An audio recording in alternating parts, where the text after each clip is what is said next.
Saudações investidores, bem-vindos a Investidor Moderno. Eu sou Pablo Granier, trader especialista em criptoativos. Agora o Bitcoin cotado a 11.765 dólares.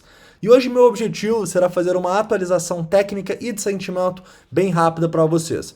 Aqui eu vou começar no TradingView no 4 horas e chegar em tempos gráficos menores para mostrar para vocês pontos importantes de suporte e de resistência, além de padrões gráficos importantes que eu estou enxergando.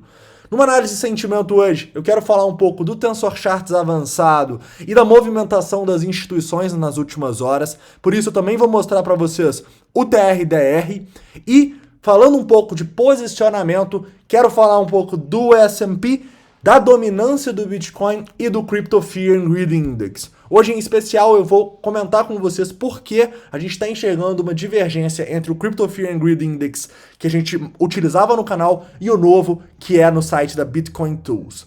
Então, antes de começar, não esquece de deixar o like, se inscrever caso não seja inscrito e deixar todas as dúvidas, críticas e sugestões nos comentários. Investidores, começa aqui do 4 horas na BitMEX, para mostrar para vocês que, sem dúvidas, o Bitcoin está num ponto decisivo. Para mim, a gente conseguiu romper uma linha de tendência muito importante que vinha aqui do fechamento de vários candles por semanas, mas, nesse momento, por a gente ter tido essa recuperação, eu começo a ver muitas pessoas refazendo essa linha de tendência desta maneira. E essas pessoas estão erradas? Não, investidores. Como eu sempre digo para vocês, as linhas de tendência elas são subjetivas e elas funcionam para tentar captar melhor a tendência de um ativo. Então, quem traçou essa linha aqui está errado? Com certeza não. Inclusive, eu acho que é bem conservador traçar essa linha de tendência e vejo que essa nova linha de tendência está em confluência com um indicador nosso muito importante, que é justamente a nuvem de Ichimoku. Reparem como a nuvem de Ichimoku foi um ponto de suporte incrível aqui no 4 horas para o Bitcoin e pode ser novamente, correto?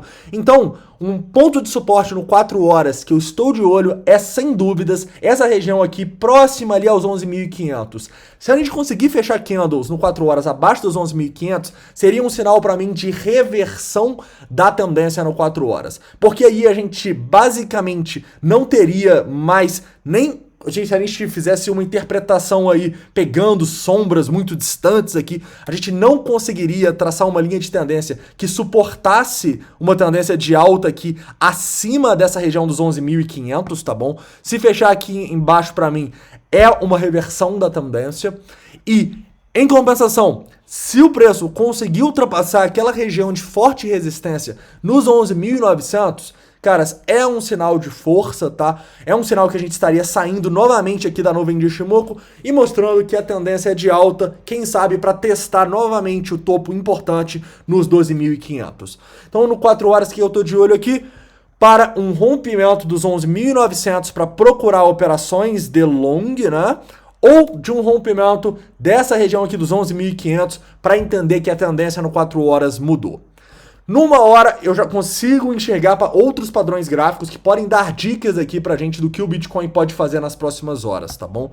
Enxergo aqui numa hora que a gente está tentando reverter a tendência de baixa neste momento, porém a gente está tentando fazer isso com um padrão não muito legal, né? Esse padrão aqui é uma Bearish Rising Wedge ou uma bandeira com um volume aqui não muito expressivo, o que sim configura esse padrão.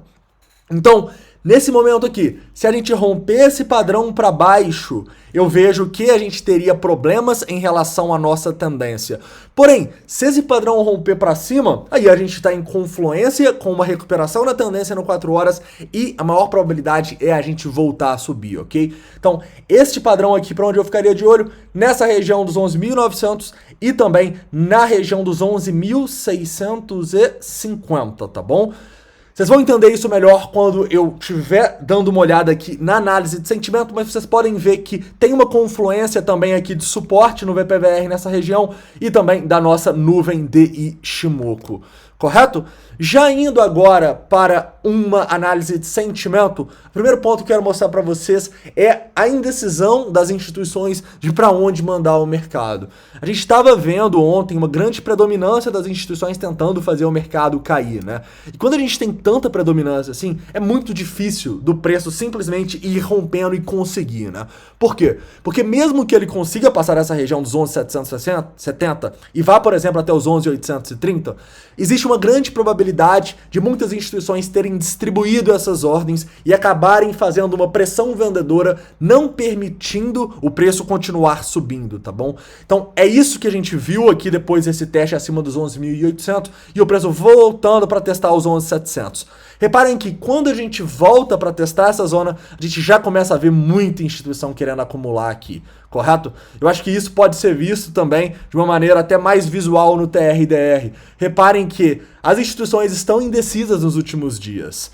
Elas querem fazer o preço cair aqui nesses topos e quando a gente vai corrigir, elas já começam a querer fazer o preço subir, tá? E nesse momento, o que a gente enxerga aqui? A gente enxerga que essas instituições estão indecisas. A gente não tem muita ordem de compra nem de venda, ou seja, encontramos um ponto justo no nosso MDM, nas compras e vendas no book, correto? Então, nesse momento aqui, no curto prazo aí, para quem tá fazendo mais day trade, quais pontos são extremamente importantes?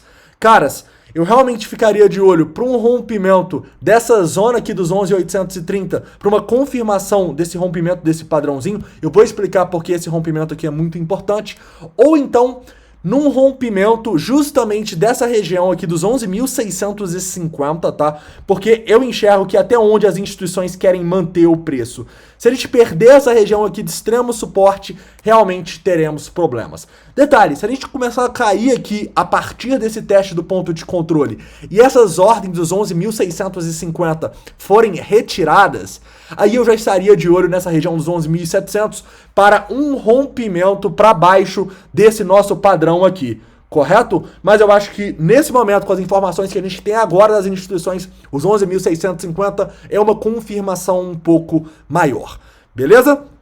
Vamos lá, vocês já sabem que até os 11.900 tem bastante resistência, mas a partir do TRDR eu quero mostrar para vocês porque a região que a gente acabou de testar e aparentemente tem uma rejeiçãozinha até os 11.830 é uma região muito importante, tá?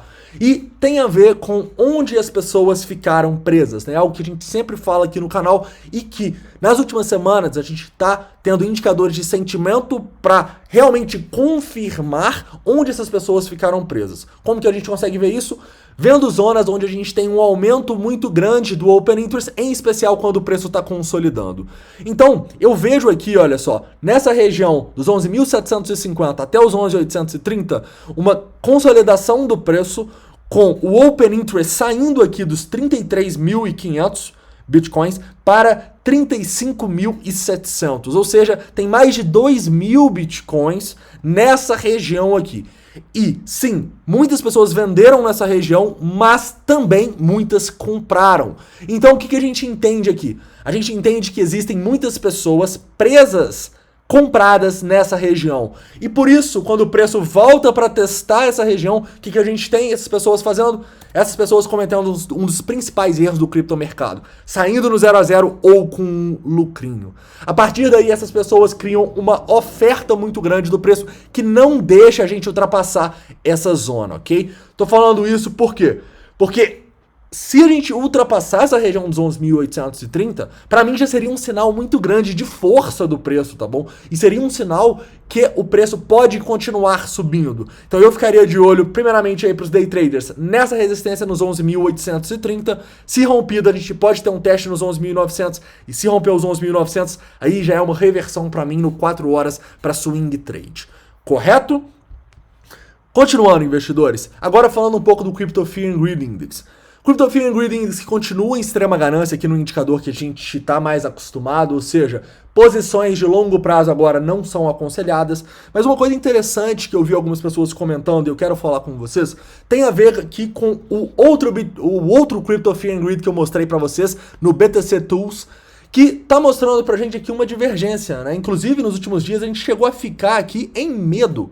Eu quero explicar para vocês por que a diferença nesses dados e por que eu ainda continuo dando mais atenção ao Crypto Fear and Greed que a gente sempre olhou, e esse aqui eu utilizo mais como uma confirmação ou para tomadas de decisão aí um pouco mais no curto prazo. Vamos lá. Qual a diferença das métricas aqui entre os dois? Basicamente, a diferença mais marcante que a gente tem aqui tem a ver com a dominância. O Crypto Fear and Greed Index tradicional que a gente sempre usou, ele leva em consideração a dominância do Bitcoin em relação às altcoins para a construção dos dados aqui. Ou seja, nesse aqui a gente não liga para as altcoins e neste a gente tá ligando, correto? E o que a gente tá vendo na dominância do Bitcoin nas últimas semanas até meses? Uma queda muito expressiva. E o que essa queda da dominância no Bitcoin mostra para este indicador e para mim, eu concordo. Mostra que as pessoas estão aturando mais risco, portanto elas estão mais gananciosas. Como assim aturando mais riscos, Pablo? Caras, a gente sabe que a gente tá num momento extremamente arriscado para se ter ações, para se ter Bitcoin, para se ter qualquer ativo de risco, já que a gente está na máxima histórica do S&P, mesmo todos os indicadores fundamentalistas mostrando que não faz muito sentido a gente estar nessa máxima histórica. Então pensa comigo, se já é arriscado a gente ter as maiores ações do mundo e já é arriscado ter Bitcoin, o quão arriscado é nesse momento manter altcoin? Muito mais, né? As altcoins são mais voláteis, elas têm um market cap menor e por isso elas estão suscetíveis a movimentos muito mais bruscos. Então, se o mercado está aturando esse risco e a gente está vendo uma queda da dominância do Bitcoin, para mim é um sinal que as pessoas ainda continuam gananciosas, tá? E é um sinal de preocupação para mim. Então, muitos perguntaram, eu estou considerando nesse momento mais os dados do Crypto Fear and Greed tradicional e esse aqui eu estou usando mais para decisões no curto prazo, correto?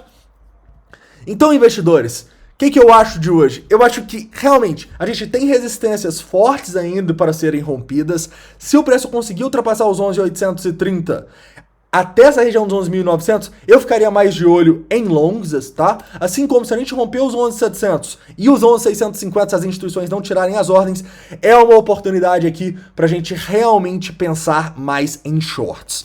Correto, investidores? Eu continuo achando que para o longo prazo o nosso risco está muito elevado para se manter Bitcoin e as altcoins também em relação aos potenciais ganhos, tá bom? Mas isso não quer dizer que a gente não possa operar a favor dessa tendência de alta, caso a gente consiga provar aqui e demonstrar pra gente que a maior probabilidade é a gente continuar nessa tendência. Para mim, isso claramente acontecerá nesse rompimento dos 11.900 dólares.